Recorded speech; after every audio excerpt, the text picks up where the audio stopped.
कभी भी आपको ऐसे नहीं सोचना है कि प्लीज़ गॉड मेरी किसी भी बैंक में जॉब लगा दो, मैं उसको कर लूँगा।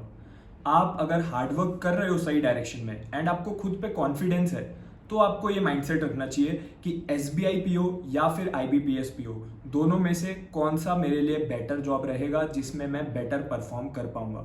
सो इस वीडियो में हम लोग पूरी क्लैरिटी लेंगे कि आपके लिए राइट जॉब कौन सी है, एंड इस वीडियो को देखने के बाद you would have this clear idea in your mind that where I have to go. सबसे पहले तो मैंने इन दोनों एग्जाम्स को अपने फर्स्ट अटेम्प्ट में एक ही साल में क्लियर करा, यानी कि जिस ईयर मैंने SBI PO दिया था उसी ईयर मैंने IBPS PO भी दिया था। दोनों में मेरा फाइनल सिलेक्शन हो गया था। ठीक है, तो अब इसमें से कौन सी जॉब ज्वाइन करनी चाहिए जो आपके लिए बेस्ट रहेगी, उसको समझने से पहले एक इंपॉर्टेंट बात मैं आपको बताना चाहूँगा कि SBI PO, IBPS PO और अभी RRB PO भी आने वाला है, तो इन तीनों की तैयारी आप एक सिंगल सोर्स से कर सकते हो। मेरा बैच स्टार्ट हो चुका है, बिगिनर टू बैंकर कोर्स। इसमें मैं आपको पर्सनली गाइड करता हुआ चलता हूँ। सिर्फ और सिर्फ 100 स्टूडेंट्स को मैं लेता हूँ एक साल में, एंड उनको वीडियो कॉल पे पर्सनली गाइड करता हूँ। सारा मटेरियल, सारी क्लासेस एक ही जगह उनको मिल जाती हैं, फिर उनको इधर उधर नहीं देखना पड़ता। पूरी प्रीलिम्स, मेंस, इंटरव्यू की तैयारी एक ही जगह से होती है। तो अगर आप सीरियस हो तो इसमें लिमिटेड सीट्स बची हुई हैं, इसको आप चेकआउट कर सकते हो। इसका जो लिंक है वो इस वीडियो के पिन कमेंट में दे रखा है मैंने। अब बात करते हैं इस टॉपिक पर कि SBI PO और IBPS PO दोनों की जॉब में क्या डिफरेंस है, ताकि आप एक इन्फॉर्म्ड डिसीजन ले पाओ। सबसे पहले हम लोग सैलरी की बात करेंगे, क्योंकि बहुत से ऐसे स्टूडेंट्स हैं जिनके लिए सैलरी एक बहुत बड़ा रीज़न होता है। कुछ लोगों की रिस्पॉन्सिबिलिटीज़ भी ज़्यादा होती हैं family, that's why they need more salary. Okay, it's completely understandable. अब हम लोग अगर बात करें SBI PO की, तो SBI PO में आपको स्टार्टिंग में ही सैलरी ज़्यादा रहेगी IBPS PO के कंपैरिजन में। अगर हम गैप की बात करें तो रफली 15,000 रुपीज़ का गैप रहने वाला है दोनों जॉब्स की स्टार्टिंग सैलरी में, एंड धीरे धीरे करके ये गैप थोड़ा थोड़ा बढ़ता ही जाएगा। तो अगर आप सैलरी के बेसिस पे अगर देखोगे तो SBI PO comes out as a better option. Next जो चीज़ होती है वो होता है कि हमारी करियर ग्रोथ कितनी अच्छी है, यानी कि हमें प्रमोशंस कितनी जल्दी मिलते जाएंगे। जब आप ज्वाइन करोगे तो एज अ PO ज्वाइन करोगे, फिर आप असिस्टेंट मैनेजर बनोगे, उसके बाद आप डिप्टी मैनेजर बनोगे। ठीक है, तो इस तरीके से जो आपके प्रमोशंस है वो किस स्पीड में चलेंगे ये भी आपको पता होना चाहिए। तो SBI में जब आप SBI PO एग्जाम क्लियर करके जाओगे तो आपके प्रमोशंस बहुत ही ज़्यादा फास्ट होते हैं, यानी कि आपकी जो करियर ग्रोथ है वो बहुत अच्छी रहने वाली है। IBPS PO की आप अगर हम बात करें तो यहाँ पर करियर ग्रोथ थोड़ी सी स्लो होती है। जो लोग स्लोली करियर प्रोग्रेशन चाहते हैं, उन्हें बहुत ज़्यादा जल्दी नहीं है कि मुझे बहुत जल्दी बहुत कुछ अचीव कर लेना है अपने करियर में, then you can go for IBPS PO। अब ये दो बातें सुनकर किसी को भी लगेगा कि SBI PO is the best thing, that is not so.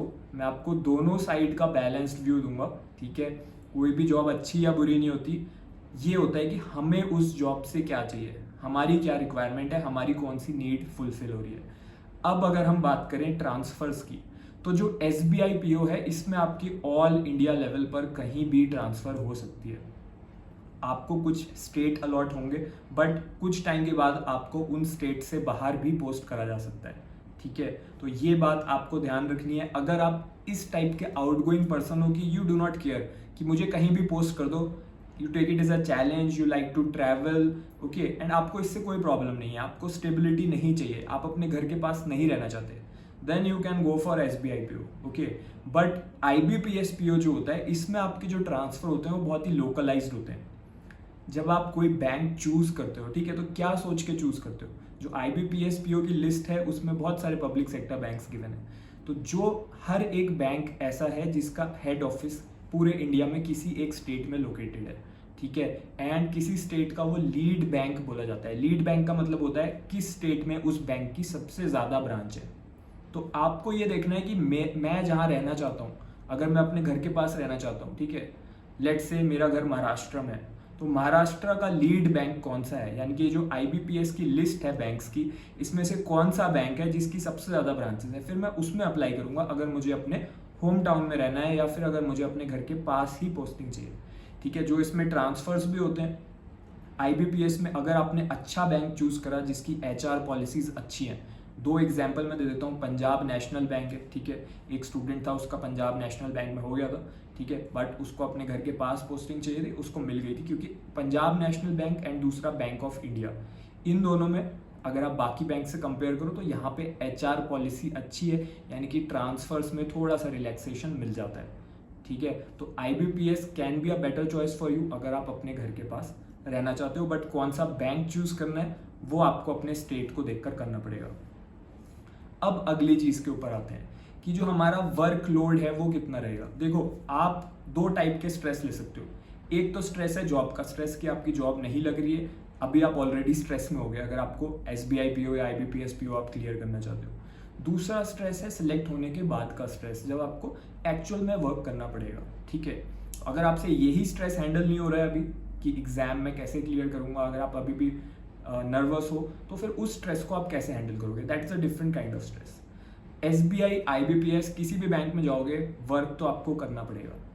This is not the 90s, ये 80s या 90s की जॉब नहीं है, जब कंप्यूटर्स भी नहीं आए थे, कोई ट्रांसपेरेंसी नहीं होती थी, वर्कलोड भी कम होता था, कस्टमर्स भी कम होते थे। बट फिर भी अगर मैं बोलूँ SBI और IBPS के बैंक्स का अगर आप कंपैरिजन करो तो 10% जो वर्कलोड है वो कम है अदर बैंक्स में कंपेयर टू SBI, ठीक है।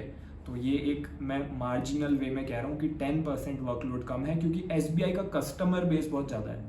आप SBI की ब्रांच में जाओगे, वहाँ पे अलग ही लेवल का आपको मोस्ट ऑफ द ब्रांचेस में इफ़ नॉट ऑल आपको रश ज़्यादा दिखेगा, ठीक है। तो ये डिफरेंस है, थोड़ा सा वर्कलोड में आपको स्लाइट डिफरेंस देखने को मिलेगा अगर आप IBPS का कोई बैंक चूज करते हो। बाकी उस बैंक की क्या लोकेशन है उस पर भी मैटर करेगा, ठीक है। तो बैंक में आप कौन सी ब्रांच आपको मिल रही है एंड वहाँ पे कितना कस्टमर बेस है, ये चीज़ भी मैटर करती है।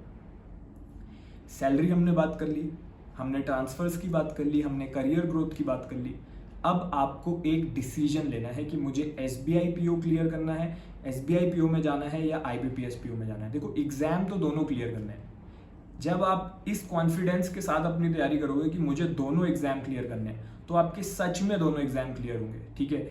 इतनी मैं आपको गारंटी दे रहा हूँ। बट आपको हार्डवर्क करना है एंड हार्डवर्क के साथ साथ थोड़ा सा स्मार्ट वर्क भी करना है, क्योंकि जितने भी स्टूडेंट्स इस एग्जाम में बैठेंगे, एग्जाम देने आएंगे, सब लोग अपना सिलेबस कवर करके आएंगे, सब लोग वही सब पढ़ के आएंगे जो आपने भी पढ़ा है।